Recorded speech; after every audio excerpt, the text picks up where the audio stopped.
네, 엠폭스라고 하는 거는 이제 몽키폭스 바이러스라고 하는데 원숭이 두창 바이러스에서 시작된 급성 발진성 감염병, 그러니까 발진을 나타내는 급성 감염병이 되고요.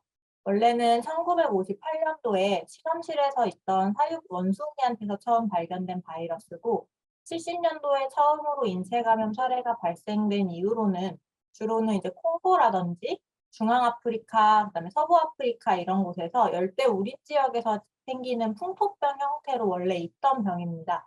그런데 2022년 5월 이후에 이제 유럽하고 북미를 중심으로 해서 이제 풍토병 지역을 벗어나고 이제 인체 감염 사례들이 늘어나면서 이게 요새 문제가 되고 있습니다.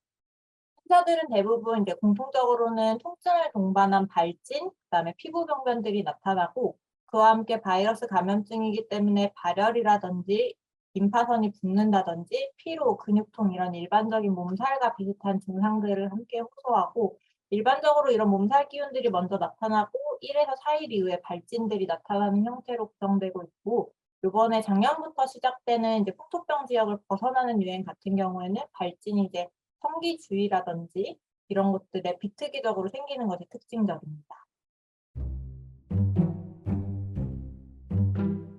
이제 풍토병을 벗어난 것들은 대부분은 이제 직접 접촉이라고 해서 밀접한 접촉을 통해서 전파되는 경우가 대부분이고 오늘 아침까지 60명인데 우리나라에서도 초반 3명 정도 이외에는 다 국내에서 밀접 접촉력이 확인되는 사례들이 대부분입니다. 그렇기 때문에 밀접 접촉을 통한 전파가 감염 경로로 생각되고 있습니다. 성관계에 의한 접촉이 확인된 사례 중에서 대부분인 경우가 많지만 성관계 이외에도 장시간 환부를 만진다든지 이런 걸로도 접촉이 가능한 것으로는 되어 있습니다. 발열이나 인후동 부종, 몸살 기운 같은 전신 증상과 더불어서 비특이적인 발진이 비정상적인 부위에 생겼을 때 의심하라고 되어 있는데요. 증상만으로 감별하기는 어렵고 접촉력이 매우 중요한 진단 기준을 확인이 됩니다. 그렇기 때문에 증상으로 감별하기는 어렵고 접촉력이 있으면서 발열을 동반한 비특이적인 발진 양상은 저희 흔히 얘기하는 여드름이나 이제 가운데가 움푹 파인 궤양성 종기라고 하는데 예, 고름이 잡히는 종기들이 성기주의라든지 다양한 곳에 생기면서 접촉력이 있을 때는 의심해 보시는 게 좋겠습니다. 질병관리청에서 제시하는 사례 정의로는 3주 이내, 증상이 시작되기 3주까지를 잠복기로 보기 때문에 3주 이내에 밀접 접촉력을 따지게 됩니다. 밀접 접촉력이라는 것은 이제 아까 얘기한 성관계를 포함한 장시간의 확진 또는 의심 환자와의 접촉한 경력이 있거나 아니면 아까 얘기했던 풍토병 지역을 방문하신 적이 있는 경우, 그다음에 이게 성접 접촉을 통해서 전파되는 경우이고 이게 증상 초기에는 본인도 확진인지 아닌지 모를 때 접촉하는 경우들이 있기 때문에 모르는 사람과의 성관계를 포함한 고위험 상황들을 밀접 접촉으로 분류하고 있습니다.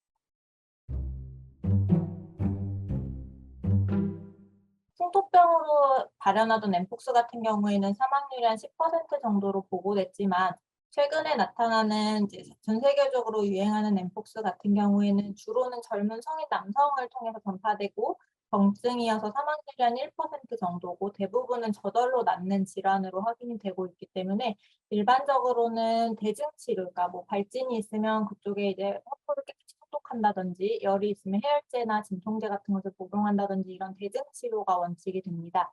필요할 경우 고위험군에서는 사망률이 좀 올라가는 것으로 되어 있기 때문에 HIV 같은 면역 저하자라든지 임산부, 소아 이런 경우에 고위험군 같은 경우에는 항바이러스 때 치료를 하기도 하는데요. 국내에서는 테코비리마트라는 항바이러스제를 사용을 하게 됩니다. 이 바이러스는 이제 엠폭스에만 치료하는 치료 약제는 아니고 예전부터 두창을 위해서 2018년도에 승인받은 약제로서 바이러스가 증식 및 확산하는 것을 억제하는 데 사용되는 항바이러스제가 되겠습니다.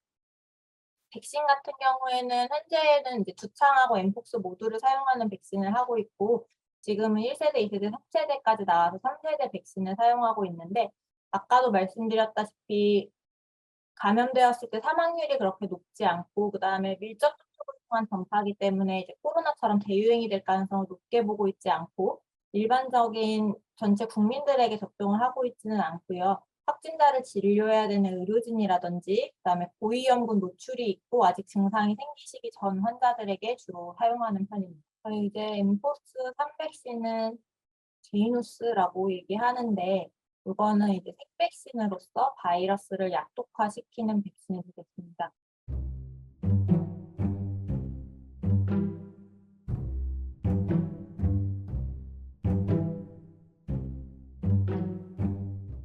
증상만으로 진단하기가 어렵고 보통은 접촉력이 확인되는 경우에는 접촉력이 있으면서 증상이 있으신 경우에는 1339를 통하시거나 의료기관을 방문을 하시되 다른 사람과의 접촉을 피하시는 것이 중요하겠고요.